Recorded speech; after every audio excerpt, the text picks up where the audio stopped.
Assalamualaikum warahmatullahi wabarakatuh. Kembali lagi, saya Arlisa Husna Abdillah, NIM 2121219195 bersama teman saya. Naili Nadia dengan NIM 2121212113. Baik, kami di sini akan membacakan materi dari tugas ilmu kalam yang telah diberikan oleh Bapak Fuad Muhammad Zain. Materi kami yaitu konsep perempuan dalam Islam. Islam merupakan agama yang sangat menghormati dan menghargai perempuan dan laki-laki di hadapan Allah secara mutlak. Islam menghapus tradisi jahiliyah yang begitu diskriminatif terhadap perempuan. Dalam Islam, laki-laki dan perempuan dianggap sebagai makhluk Allah yang setara, bebas bertasawuf, bahkan satu sama lain saling melengkapi dan membutuhkan. Islam sebagai agama yang rahmatan lil alamin memposisikan perempuan pada tempat yang mulia. Tidak ada dikotomi dan diskriminasi peran antara laki-laki dan perempuan. Al-Quran mengajarkan kedudukan orang beriman baik laki-laki maupun perempuan itu sama di hadapan Allah. Oleh karena itu mereka harus memperoleh status yang setara di mata Tuhan dan keduanya telah dideklarasikan secara sama dengan mendapatkan rahmat dari Allah Subhanahu wa taala. Kepergian perempuan untuk studi walau tanpa mahram dapat dibenarkan selama terjamin kehormatan dan keselamatannya serta tidak mengundang kemaksiatan. Perempuan mempunyai hak untuk bekerja selama ia membutuhkannya, atau pekerjaan itu membutuhkannya selama norma-norma agama dan susila tetap terpelihara. Oleh karena itu, tidak ada halangan bagi perempuan untuk bekerja selama pekerjaan tersebut dilakukan dalam suasana terhormat, sopan, serta mereka dapat memelihara agamanya dan dapat pula menghindarkan dampak-dampak negatif terhadap diri dan lingkungannya. Mengabaikan perempuan dan tidak melibatkannya dalam kegiatan yang bermanfaat bagi masyarakat berarti menyia-nyiakan paling tidak setengah dari potensi masyarakatnya.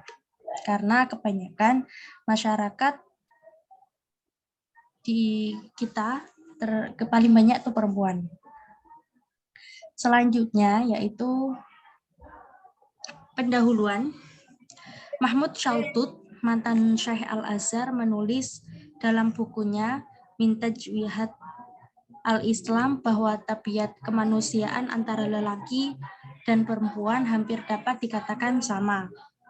Allah telah menganugerahkan kepada perempuan sebagaimana menganugerahkan kepada lelaki potensi dan kemampuan yang cukup untuk memikul tanggung jawab dan menjadikan kedua jenis kelamin ini dapat melaksanakan aktivitas-aktivitas yang bersifat umum maupun khusus. Karena itu, hukum-hukum syariat pun meletakkan keduanya dalam satu kerangka. Yang ini, si laki-laki menjual dan membeli, melanggar dan dihukum, mengawinkan dan yang dikawin, menuntut dan menyaksikan, dan juga yang perempuan. Seperti itu, dapat menjual dan membeli, mengawinkan dan dikawini, melanggar hukum dan dihukum, serta menuntut dan menyaksikan. Al-Quran memberi pujian kepada ulul albab yang berzikir dan memikirkan kejadian langit dan bumi. Zikir dan pemikiran menyangkut hal tersebut mengantarkan kemanusiaan mengetahui rahasia-rahasia alam raya. Mereka yang dinamai ulul albab tidak terbatas pada kaum lelaki saja, melainkan juga kaum perempuan. Hal ini terbukti dari lanjutan ayat di atas yang menguraikan tentang sifat-sifat ulul albab, Quran Surat Al-Imran ayat 195. Tapi masih ada saja yang memposisikan perempuan sebagai makhluk yang lemah dan melarangnya beraktivitas di luar rumah dengan dalih bahwa perempuan kemanapun pergi harus disertai dengan mahram walaupun untuk keperluan menuntut ilmu sekalipun. Di sisi lain ada juga yang berpandangan bahwa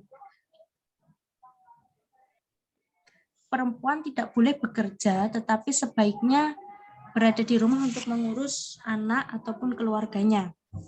Sehingga terjadi disharmonisasi di dalam rumah tangga yang dapat menyebabkan perceraian antara kedua belah pihak.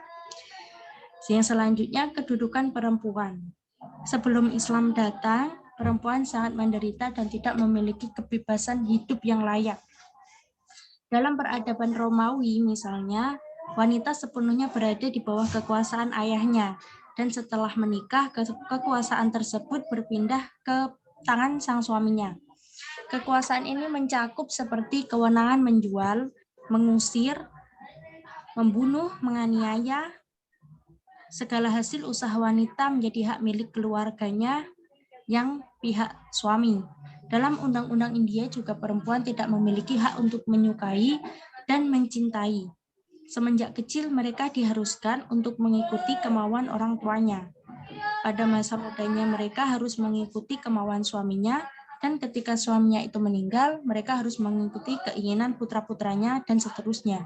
Dalam masyarakat Makkah, di masa jahiliyah, seorang ayah boleh saja membunuh anaknya sekiranya anak tersebut lahir perempuan. Pada zaman itu, ada keyakinan bahwa setiap anak perempuan yang lahir harus dibunuh. Oleh karena kekhawatirannya nanti akan kawin dengan orang asing atau orang yang berkedudukan sosial rendah, misalnya seperti budak atau mawali. Begitu juga halnya di Eropa. Kondisi perempuan tidak lebih baik dari sebelumnya. Misalnya pada abad ke-5 atau 11 Masehi, di Inggris kaum laki-laki terbiasa menjual istrinya. Penguasa gereja telah memberikan hak kekuasaan pada para suami untuk memberikan istrinya kepada laki-laki lain untuk sementara waktu, baik dengan mendapatkan upah maupun tidak mendapatkan upah. Begitu Islam datang, perempuan diberikan hak-hak sepenuhnya, yaitu dengan memberi warisan kepada perempuan, memberikan kepemilikan penuh terhadap hartanya. Bahkan tidak boleh pihak lain ikut campur kecuali setelah mendapat izin darinya. Dalam tradisi Islam, perempuan mukallaf dapat melakukan berbagai perjanjian, sumpah, dan nazar, baik kepada sesama manusia maupun kepada Tuhan, dan tidak ada satu kekuatan yang dapat menggugurkan janji, sumpah atau nazar mereka sebagaimana yang telah ditegaskan dalam Quran Surat Al-Ma'idah ayat 89. Perempuan juga diberikan kebebasan secara penuh dalam menentukan pasangan hidupnya. Bahkan walinya dilarang menikahkannya secara paksa. Maka sebuah pernikahan seorang gadis tidak akan terlaksana apabila belum mendapatkan izin. Perempuan dan laki-laki mempunyai kedudukan yang sama di depan hukum. Bahkan Islam memberikan hak yang sama kepada perempuan dalam mengakhiri kehidupan rumah tangga, yaitu dengan cara khulu. Dengan demikian, dapat dikatakan bahwa Islam merupakan agama yang sangat menghormati dan menghargai perempuan dan laki-laki di hadapan Allah secara mutlak. Islam menghapus tradisi jahiliyah yang begitu diskriminatif terhadap perempuan.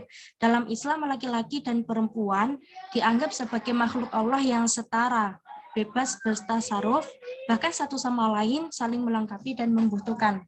Beberapa ayat Al-Quran yang menjelaskan bagaimana kedekatan hubungan laki-laki dan perempuan.